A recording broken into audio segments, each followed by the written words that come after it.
А во продолжение одиме со директен линк од градот со оглед на тоа дека има јавна расправа по Законот за високо образование.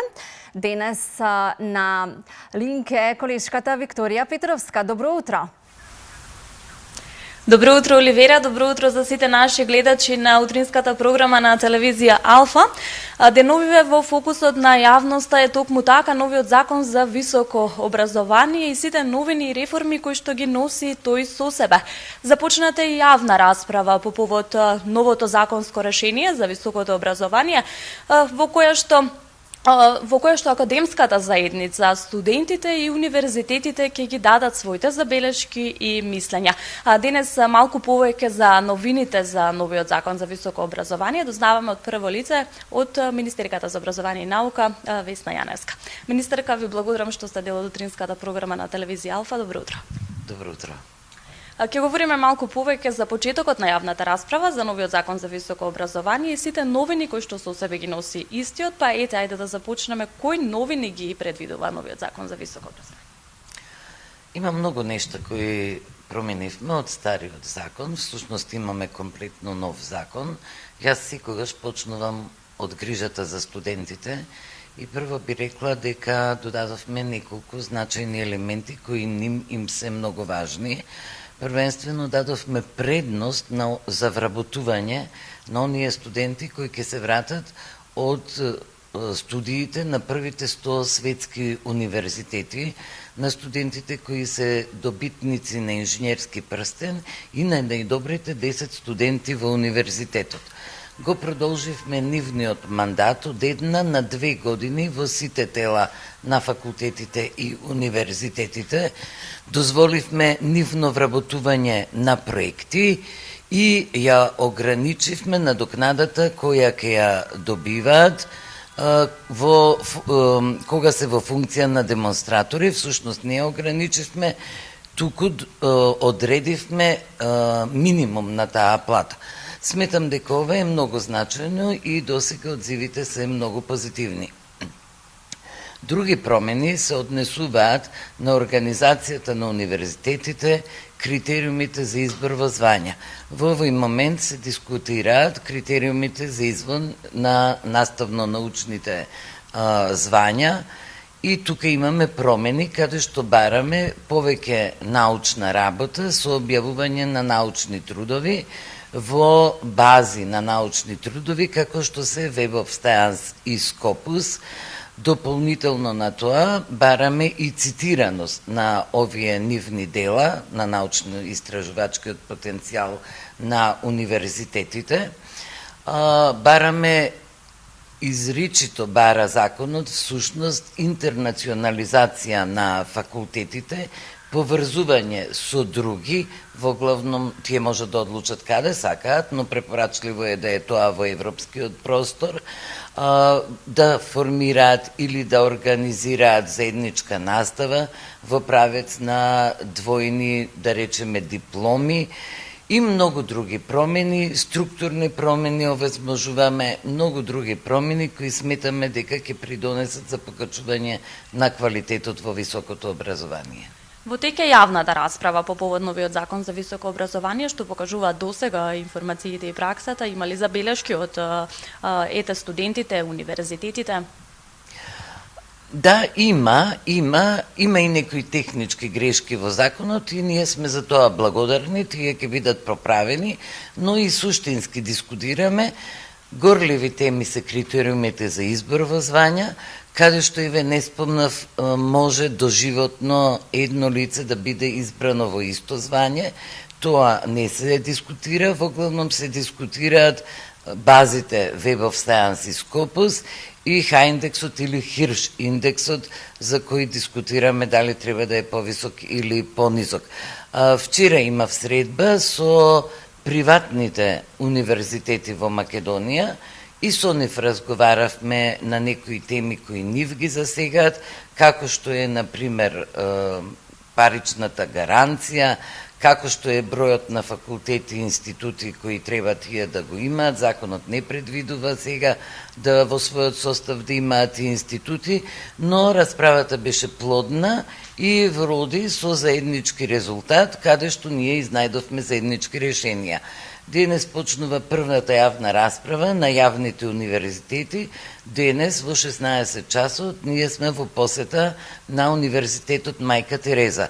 Од тука, потоа, секој втор ден сме на поеден од јавните универзитети, доколку има потреба, ќе организираме и друга јавна расправа. Деновиве се говореше и за статусот на вонредните студенти, за вонредното студирање. Што ќе се случува со нив? На дел од регулираните професии законот не дозволува вонредно студирање и тоа е во правец на јавниот интерес на државата. Не се дозволува вонредно студирање, например на медицинскиот факултет, што и досега е така, но од сега и на наставничките факултети и е од јавен интерес тие студии да се модернизираат, да се зајакнат, за да може во иднина да добиеме подобар производ, не последен на PISA, туку ученици кои ќе се придвижат нагоре на сите скалила на рангирање на знаењето на учениците. Како законот ќе направи за поголема, односно за подобра студиска програма на студентите? Министерството не може и не смее да се меша во студиските програми. Тука доаѓа до израз универзитетската или академската автономија, но законот, барајќи да се модернизираат студиските програми, го менуваме моделот. Законот бара модуларност во студирањето, што значајно ќе треба да ги подобри, ќе треба нови студиски програми, но и со самото тоа што ги зајакнуваме критериумите во избор на звања, очекуваме наставно-научниот кадар малку повеќе да се бави со наука и тоа знање да го пренесе и на студентите. Ќе се поттикне ли повеќе научно-истражувачката дејност? Дефинитивно, искуството го покажало од тоа. Ние во минатото сме имале закон како држава, велам, во кој повеќе се барало од наставниците и тогаш нашите универзитети станувале повидливи. Потоа доаѓа еден друг закон кој драстично ги намалува критериумите и евидентен е падот на рейтингот на нашите универзитети. Сега повторно очекуваме тој да се поткрене. Нашите научници кои навистина ги има добри и кои без обврска објавуваат во значајни бази на списанија, треба да станат повидливи, треба да станат препознаени во светот, нашите универзитети да нудат квалитет и да станат повидливи, со тоа да привлекуваат повеќе студенти, вклучително и странски студенти. Вмрежувањето на нашите со други странски универзитети исто така ќе ги направи и универзитетите и наставно-научниот кадар повидливи, а студентите од тоа секако ќе имат бенефит, затоа што ќе има размена на искуства. Од тука дефинитивно очекуваме рейтингот на нашите универзитети после известен број години да се подобри. Предвидена ли е дигитализација во овие студиските програми и административните услуги во високото образование? Дефинитивно е предвидена дигитализација. Она што сметам дека исто важно да се каже, предвидена е многу повеќе пракса на студентите, каде што во одредени компании тие ќе можат многу повеќе да се запознаат со дигиталните алатки кои нив им се потребни, но дигитализација на универзитетите е апсолутно предвидена и дел од таа веќе и постои, но со помош на Министерството ние ќе направиме посебни напори за да ги поврземе, за да ги вмрежиме, да направиме еден огромен национален репозиториум. Тоа нема да се случи утре, но со тек на време и тоа ќе го направиме. Процесите се делумно дигитализирани, ќе треба дополнително да се дигитализираат. Го сменивме начинот на финансирањето на универзитетите, со што предвидуваме тие да добијат еден вид награда ако го исполнат планот за унапредување на образованието и за да добијат таа дел од тоа што треба да го исполнат е и забрзана дигитализација. Што покажуваат досега искуствата, колку студентите се активни во вклучувањето и во давањето забелешки за овој нов закон за високо образование, од друга страна колку ги вклучуваат и експертите и академската фела? Академската фела е вклучена, јас веќе сум кажала дека околу 60 на професори беа консултирани, работеа на законот, сега одиме на јавни расправи.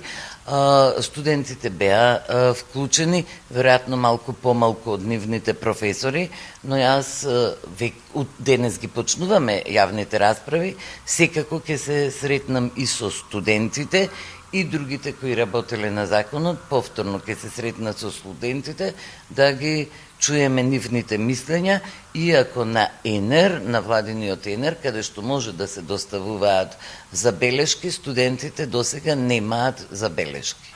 Оптимист ли сте дека овој закон ќе донесе навистина позитивни промени во високото образование? Дефинитивно сум оптимист, инаку не би се борела толку многу да го донесеме, да ја разберат суштината. Јас мислам дека огромното мнозинство на професори на сите наши универзитети, јавни и приватни, ја разбираат потребата од донесување на еден закон кој ќе нуди суштински промени и заедно со нив, јас како министер не направив ништо сама, процесот беше транспарентен, работеа многу луѓе и од тука сметам дека и тие ја согледаа потребата и дека заеднички ќе работиме на подобрување и длабоко сум убедена дека после 5-6 години ние ќе имаме драстично подобрено високо образование и драстично подобрен рейтинг на нашите универзитети. Министерка, ви благодарам што токму за утринската на телевизија Алфа ги споделивте новините во врска со новиот закон за високо образование. Ви благодарам и јас вам, поздрав до вашите гледачи. Поквалитетно студирање, поголема одговорност, но и подобра усогласеност со европските стандарди. Тоа се реформите кои што со себе ги носи новиот закон за високо образование. Останува да помине јавната расправа и да ги чекаме финалните решенија на овој закон. Студио, дали имаме дополнителни прашања? Благодарам за убавите прашања и одговори. Веќе ни е јасно дека одиме во пат со многу европски земји кои што имаат квалитетно, креативно, високо образование, па се надеваме дека ќе ја вратиме онаа бројка кога имавме горди и автономни студенти во нашата земја.